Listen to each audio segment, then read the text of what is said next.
Hello, my name is Erica and I am an addict who has come to share some of my recovery and one of the many things I do to stay strong along my recovery journey with you.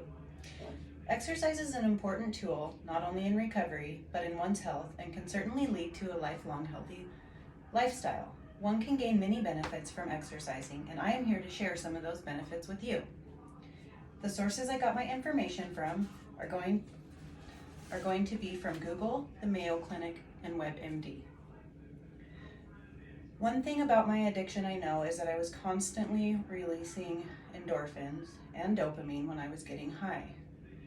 You see, that is what I was continuing to chase for so long, as I was the releasing of those when I got clean, was the releasing endorphins and dopamine when I was getting high. That is what I was continuing to chase for so long, was the releasing of those, so when I got clean, things for me got really, really difficult. You see, when I got clean, I found myself falling into a deep depression, and I did not know why. It was difficult to figure out what to do with myself and how to replace the releasing of those endorphins and dopamines, and a friend suggested that I get out and take a walk. I had been doing and getting high for so long. I had been getting high for so long and chasing the releasing of those endorphins and that dopamine, and I really just did not know what to do to replace those. And I did not think a walk was going to be the way to do that, but I took the friend's suggestion and I took that walk. One can gain much benefits from simply taking a walk. I took that suggestion and I learned this when I began taking walks to try to get out of my funky mood. Along with serotonin, exercise releases endorphins and dopamine, which play a large role in regulating mood.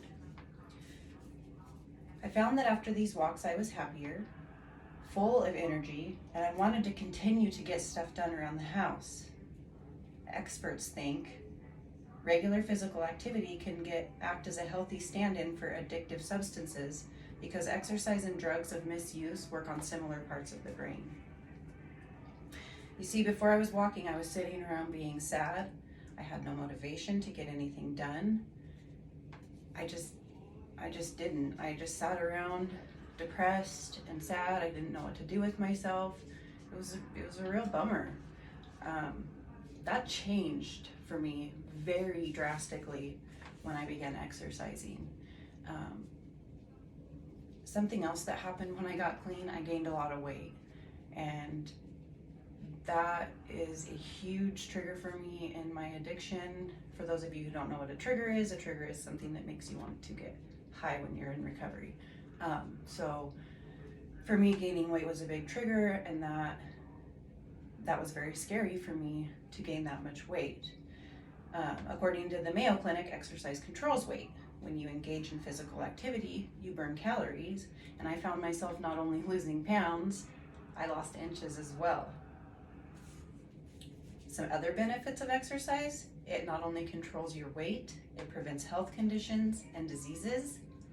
Some of the health issues listed on the Mayo Clinic website that regular exercise helps prevent are stroke, high blood pressure, type 2 diabetes, depression and anxiety, and many types of cancer.